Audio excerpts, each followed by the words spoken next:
वो चंड रहे थो दूर घणो, मां पंहिंजो चंड बणाईंदुसि। वो चंड रहे थो दूर घणो, मां पंहिंजो चंड बणाईंदुसि। हिन धरतीअ खे चमकाइण लाइ उभतां बि सितारा लाहींदुसि। मां पंहिंजो चंड बणाईंदुसि। मूं ख्वाबनि जे रांदीकनि खे ताबीरनि जा हिन रंग ॾिना। मूं ख्वाबनि जे रांदीकनि खे ताबीरनि जा हिन रंग ॾिना। मूं दुनिया जे तहज़ीबनि खे तामीरनि जा हिन ढंग ॾिना। हर दौर में दिलबर देस तुंहिंजे दुश्मन सां मूं पे दंग ॾिना। मूं चौरे चौरे चाहत जा केॾा न चढ़ा ऐं चंग ॾिना।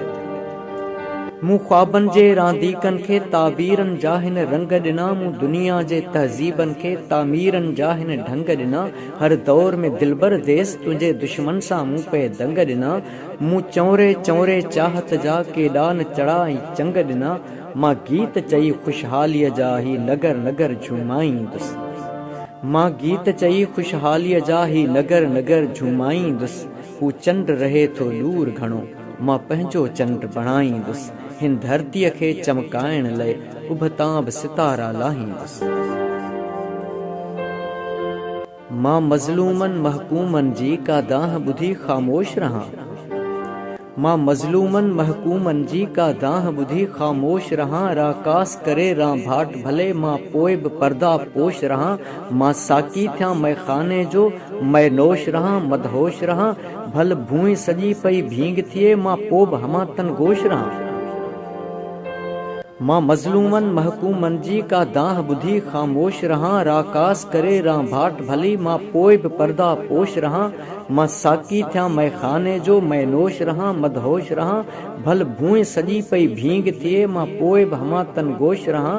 मां साह पंहिंजे जा साह खणी हर ॻोठ गलीअ में ॻाईंदुसि। मां साह पंहिंजे जा साज़ खणी हर ॻोठ गलीअ में ॻाईंदुसि। हू चंड रहे थो दूर घणो, मां पंहिंजो चंड बणाईंदुसि। हिन धरतीअ खे चमकाइण लाइ उभतां बि सितारा लाहींदुसि।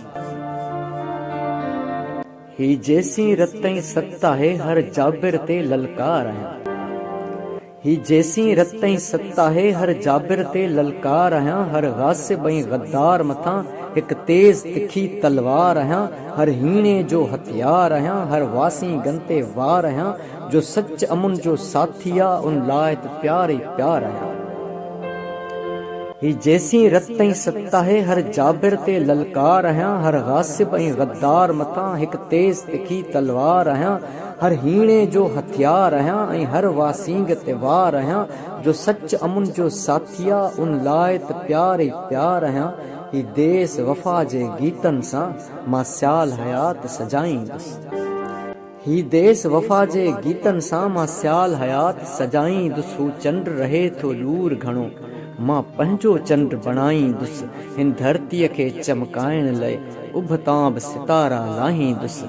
हू चंड रहे थो दूर घणो, मां पंहिंजो चंड बणाईंदुसि। मां पंहिंजो चंड बणाईंदुसि।